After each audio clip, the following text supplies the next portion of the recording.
Hello guys, আসসালামু আলাইকুম। আশা করি সবাই ভালো আছেন। আমিও আল্লাহর রহমতে ভালো আছি। আজকে রোজার হলো তৃতীয় দিন। তে প্রথম রোজায় আমি সখীপুর বাজারে গেছিলাম লেবু কিনতে।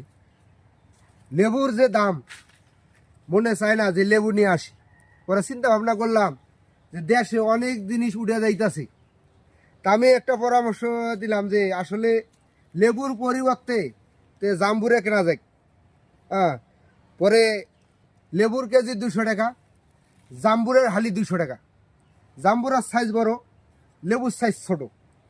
তা আমি আশা করতেছি আগামী রমজানে যদি আল্লাহ বাঁচে রাখে, লেবুর পরিবর্তে আমরা সবাই জাম্বুরার শরবত খাওয়ার চেষ্টা করব। ঠিক আছে?